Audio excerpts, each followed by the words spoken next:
ander en ek kan was die van die wees. Nou ek het 'n baie kort boodskap. My vrou sê altyd moenie sê kort jy al petjie lank. So ek weet nie of ek sê ok ek het 'n lang boodskap maar raak ek kort. Wilma. Ek het ek het laas keer, wat het ek laas Sondag oor gepraat, kan jy onthou? Niemand. Yes, my boodskap, net my vrou weer. Sê weer? Die 12 jaar lang van die vrou wat om bloedvloeiing gelei het. Ek terwyl ek die boodskap so voorberei, en ek sê, Here, maar hierdie boodskap is maar kort hoor vir 'n gemeente. Here, sê jy preek net wat ek vir jou sê, al is dit 5 minute. Daar staan jy wat ek langer praat, maar hierdie een is 'n kort boodskap. Ek weet of hy kort is as ek eers begin praat, nee, ek sal gesien. Maar in my gedeelte is die ontmoeting by die poort. En Frida weet nie wat ek preek Sondag nie. Ek wil net vir jou sê, Frida weet nie wat ek preek Sondag nie. En die laaste liedjie is presies dit wat ek my preek gaan hê, die ontmoeting by die poort. When there is a touch of Jesus in your life, everything changes. Wanneer die Here jou aanraak, verander alles. Daar's iets in jou gees wat gebeur wat jy nie vir iemand kan verduidelik nie. En ek wil met jou praat oor 'n baie kort gedagtetjie in die Bybel wat my in hierdie week 'n riem onder my hart is. Ek dink ek gaan dit bring net soos wat die Here dit op my hart geplaas het. Kom ons kyk daarso na Lukas 7 11 tot 17. Lukas 17 vers 11 tot 17. Hy sê, en die dag daarna was hy op weg na 'n stad met die naam van Nain. En baie van sy disippels en 'n groot menigte het saam met hom gegaan. En toe hy naby die poort van die stad kom, word daar net 'n dooie uitgedra. Die enigste seun van sy moeder, en sy was 'n weduwee. En 'n groot menigte van die stad was by haar. En toe die Here haar sien, het hy innig jammer vir haar gevoel en vir haar gesê, moenie ween nie.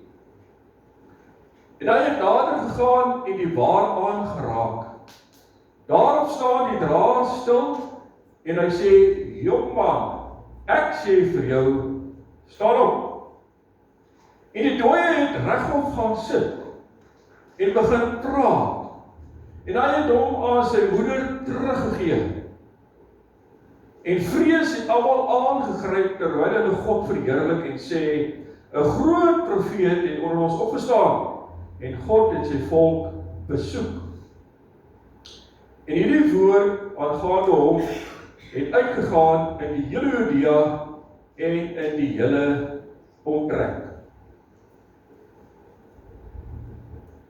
Nou ek wil so begin om jou te sê van die dorpie Nain. Die dorpie Nain was so 3 kilometer van die dorpie Endor. Weet julle van enigiets van Endor af? Die heks van Endor. Ja, ons sakkies op die bol vanmôre. Die heks van Endor. Maar hoekom het hy na die heks van Endor toe gegaan? Saul het gegaan na die heks van Endor toe om Saul se gees op te roep, want God wil nie met hom praat nie, toe besluit hy gaan na heks toe om vir Samuel se gees op te roep sodat Samuel met hom kan praat. Ek wil vir jou sê, jy gaan na geen gypsy toe nie. Die enigste raad en advies wat jy wil kry is by God. Halleluja. Nie by 'n heks nie. Want hulle kan niks vir jou doen nie. Maar wanneer jy gaan na die advies toe, na die koning van die konings toe, then something good is going to happen. Sê jy dit saam met my? Wat beteken die naam Nain? Die naam Nain beteken bekoorlik. En hierdie dorpie kyk uit oor 'n dal met die naam van Gideon. Dis 'n verskriklike mooi dal wat jy na kyk, en dis hoekom die naam so mooi is, bekoorlik. Nou Jesus was net eenmal in sy lewe in Nain gewees. Nou toe Jesus op pad is Nain toe, was daar 'n klomp mense wat hom gevolg het op pad na Nain toe. Maar toe hy by Nain kom, toe loop hierdie groep mense hulle vas teenoor mense wat by die poort uitkom met 'n dooie seun en met 'n ma wat bitterlik ween agter hierdie stoet. En nou wil ek vir jou iets sê wat my raak in my hart. Sien jy die goddelike tydsberekening wat hier plaasvind? Dat Jesus stap van Kapernaum af na Nain toe 35 kilometer en 7 ure. Nou moet jy iets verstaan. As Jesus 30 minute vroeër was, of 30 minute later was, het jy die stoet gemis. Is dit so? Ja. Baie van ons is ongeduldig. Hoekom antwoord die Here my nie? Steek op jou hand, is dit so? Hoekom antwoord die Here my nie? Is dit nie so nie? Baie keer, dan vra ons daai vraag. Jesus was by Lazarus se graf ook laat gewees. 4 dae, toe sy al dood. Maar kom, wees so Groenevel, vertel jou gou iets. Baie belangrik. God se tyd is 'n Kairos tyd. God het sy bepaalde tyd. Ek wil hê mooi hoor ek sê, God het sy bepaalde tyd. God mis nie sy afsprake soos wat ek en jy dink nie. Glad. Hy mis nie sy afsprake soos ek en jy dink nie. Vandag kan dalk jou dag wees van 'n Kairos tyd. 'n Ontmoeting met die koning van die konings. Die Heer van die Here. Die koning van die konings, die blinkmôre ster. Nou in daai tyd was dit die gebruik gewees van die oudste seun. As jou ouers te oud geword het, ek wens dit kan nou nog gebeur. As jou ouers te oud geword het, dan die oudste seun verantwoordelikheid gevat vir die versorging van sy ouers. Met ander woorde, hierdie seun was hulle pensioenfonds gewees. Dit was hulle versekering gewees, hierdie seun. Maar hulle pa was al reeds oorlede gewees. In vers 13 sal jy sien dat die Bybel sê dat Jesus het daar innig jammer gekry toe hy nou sien hoe sy ween. En ek het gaan kyk na hierdie Griekse woordjie van hierdie woordjie jammer, en dit beteken plastomystimai. Moenie julle nou worry hoe dit gespel word nie. Plastomystimai beteken, dit verwys na die ingewande van 'n mens. En Jesus Christus kom hierdie vrou se ingewande gesien het, hoe sy geruk van smart en gehuil het oor haar kind. En ek kan vir jou iets sê dat as jy baie seer het en jy huil oor iemand soos wat ek oor my ma gehuil het die dag toe sy dood is, waar is kon ek die pyn op my hart gevoel het. Ek weet nie of julle dit al beleef het nie. Dis 'n pyn wat jy nie vir iemand kan verduidelik nie. Dis 'n geweldige smart. En weet jy wat? Jesus kon hierdie vrou se pyn gesien het toe sy agter haar seun se stoet aangeloop het.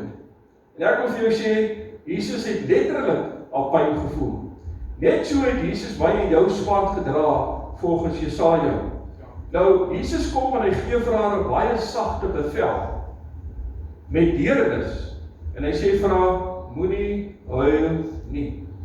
En ek dink so by myself, wat so snaakse ding sê Jesus vir haar, moenie huil nie, maar hy doen dit met deernis. Ek bedoel, as jou kind dood is, gaan jy ook mos huil. Dit mos maar net 'n normale ding, dat jy gaan huil. En ek wil jou iets verduidelik gou omtrent hierdie. Nou, ons sê baie keer vir iemand, moenie huil nie. Weet jy hoekom doen ons dit? Want ons voel magteloos. Dis hoekom ons dit doen. Ek onthou toe my dogter, toe sy op Bloemfontein Hospitaal was met 'n noodoperasie van haar dogtertjie Elina, 6 weke, gaan sy vir 'n hartoperasie.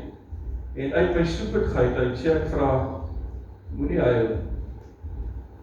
En ek dink so by myself, want is eintlik niks seggende woorde. En ek dink so, mense sê eintlik die woorde uit magteloosheid. Want jy weet nie wat om te doen nie. Sy druk my vas en sy ruk soos hy huil, en ek sê vir haar, moenie huil. Ek dink dit is woorde van magteloosheid, maar tog kom Openbaring 21 en hy sê vir my, in die hemel sal daar geen gehuil meer wees nie. Daar sal geen geween meer wees nie. Nou in daai tyd was die lyke toegedraai in linne, dan het hulle op 'n draagbaar gesit, dan is jy op pad na 'n grot toe, dis waar hulle die mense begrawe het. Nou, as jy aan die draagbaar geraak het, sou jy vir 7 weke onrein gewees het, as jy aan die draagbaar geraak het. Maar wat vir my interessant is dat wanneer jy aan 'n onrein persoon geraak het, en daai tyd was jy onrein geweest. Maar as Jesus aan 'n onrein persoon geraak het, het hy nie onrein geword nie. Hy het die onreine rein gemaak. Maar wat vir my interessant is in hierdie hele verhaal, is dat Jesus raak die draagbaar aan, nie die kind. En toe hy die draagbaar aanraak, toe staan die kind op. Hy raak nie eens aan die kind nie. Hy raak nie die draagbaar aan. En die kind het opgestaan. Nou in daai tyd, as jy in 'n melaatse geraak het, Jesus het aan die melaatses geraak, en dan het hulle rein geword. En dit is wonderlik om te weet, dat hulle die melaatse kon Jesus glad nie onrein gemaak het nie. Dit lyk vir my, dat as jy teen Jesus Christus vasloop, is dit 'n geseënde ontmoeting. Hou ons sakkie. Dit lyk vir my, dit is 'n geseënde ontmoeting. Jou dag verander in dag. En jou vraagtekens verander in uitroeptekens. Wanneer die Here jou aanraak. Baie interessant, toe Jesus Christus aan die draagbaar geraak het, sê die woord van die Here, het die draer stil gestaan. Dit kom vir my voor of daar 'n presence van gesag en autoriteit was om Jesus Christus. En dis hoekom hulle onmiddellik stil gestaan het toe hy die draer raak. Die draagbaar raak, toe staan hulle stil. So dit beteken Jesus moes 'n tipe van 'n presence van gesag en autoriteit gehad het. Weet jy, Petrus het dooie Dorcas uit die dood uit oprig, toe sê hy in die naam van Jesus. Toe die twee disippels 'n kreupel man by die poort aanraak om genees te word, toe sê hulle in die naam van Jesus Christus, staan op, vat jou bed en loop. Wanneer ek en jy bid vir iemand, dan sê ons altyd in die naam van Jesus Christus. Kom ek sê gou vir jou, daar is geen ander naam as die naam van Jesus Christus. Daar is geen naam bokant die naam van Jesus Christus. Nou hoor gou mooi, in sy naam sal elke knie buig, in die hemel, op die aarde en onder die aarde. Jy sien, jy hoef nie 'n ander gesag te roep nie. Jesus is die gesag. As jy hoor wat ek sê, Jesus self het gesê, aan my is gegee al die mag in die hemel en op die aarde. Daarom kan hy sê, staan op, want hy het autoriteit en hy het gesag. Jesus is nie bekommerd wanneer dit by dooies kom om hulle op te wek. Glad nie. En weet jy hoe sien Jesus hulle? Hy sien hulle maar net as mense wat slaap. Interessant. Hy het gepraat van Lazarus ook, toe almal huil, toe sê hy, nie bekommerd wees, Jesus slaap. By die dogtertjie van Jairus wat dood is, toe sê hy ook, Jairus se dogtertjie slaap, moenie bekommerd wees nie. Kom ek sê vir jou, dit is vir jou moeiliker om jou kinders wakker te maak vir skool, as vir Jesus op dooies op te wek. Hoor jy wat ek sê? Sukkel jy ook om jou kinders wakker te maak? Gelukkig is ek nou nie meer kinders op skool. Wie sukkel? Sê ek op die handjie, net Linda, hoor daar ook. Ons sukkel om ons kinders wakker te maak vir skool, maar Jesus kom en maak hom die dooies nie so maklik. Rig jy dus maar die dood het op. Nou, ek gaan jou gou iets verduidelik wat baie mense mis. Toe hierdie seun wakker geword het, toe sê die Bybel, hy het onmiddellik gepraat. Met ander woorde, daar was geen breinskade nie. Jy moet iets verstaan, ons mis dit. Toe hy die kind opgewek het, beteken dat Jesus moes die kind se hart laat klop het eers. Daar moet eers 'n bloedvloei, 'n sirkulasie van bloedvloei wees. As daar nie suurstof oor jou brein kom nie, dan raak jy kan nie funksioneer nie. Jy's omtrent, dan so kom die ouens sê die doodsertifikaat, jy moet eers breindood verklaar wees. Maar die kind het onmiddellik gepraat. Dit beteken daar was geen breinskade nie. Sien julle die unieke detail van Jesus wat eintlik die kind, wie die Bybel sê dit, hy het vir hom gesê, staan op, vat jou bed en loop. Maar eintlik agter dit is al baie groter genesing met plaas wat ek en jy nie sien. Die hart begin te klop, die bloedsirkulasie en God laat die brein begin te werk, dat die kind begin te praat, onmiddellik. Mense, dis 'n wonderwerk. Ek dink dit ons sien baie keer nie die detail raak van die wonderwerke wat Jesus Christus doen nie. Kom ek sê vir jou nog iets. Jesus se wonderwerke is baie groter as wat ek en jy besef. Baie groter. Jesus kom by 'n bad van Bethesda. Hy kom by 'n man wat verlou is vir 38 jaar. Mense, dis lank. Dis lank. Hoor gou hierso. Wat gebeur Jesus? En Jesus sê vir hom, staan op, vat jou bed en loop. Sommer net so. Maar jy moet iets verstaan. As jy vir 38 jaar verlam is, het jy geen spiere meer. Geen. Hy sê vir jou staan op. In ander woorde, weet as jou arm in 'n sliek is, wie se arm was hulle in 'n sliek? Dis al die stout kinders, steek op julle hande wat ek sê. Was 'n paar van julle nie. As jou arm in 'n sliek is, dan 6 weke dan sê jou arm swak word. Hierdie is 38 jaar lank, jy kan nie loop nie, hy's verlam. Jesus sê vir hom, vat jy by saam geloop. So dit beteken dat Jesus, weet as die arm verlam is, noem jy dit atrofie. Julle weet waarvan ek praat nie, dis net vir die dokters, hulle moet atrofie. Met ander woorde, Jesus moes eers die ou wat verlam is, sy spiere herstel, voordat hy kon geloop het. Maar ons sien dit nie raak nie. Jesus sê net vir hom, staan op geloop. Het klink so maklik, so staan op geloop. Nee, Jesus moes eers sy spiere herstel het, voor hy kon opgestaan het, om te kon geloop het. Mense, is ongelooflik. Nadat Jesus hierdie dooie seun opgewek het, was hy nie 'n zombie gewees nie. Hoekom nie? Want hy kon gepraat het. Daar's baie ouers vanmôre wat hierso sit, wat verlang na hulle seuns en hulle dogters.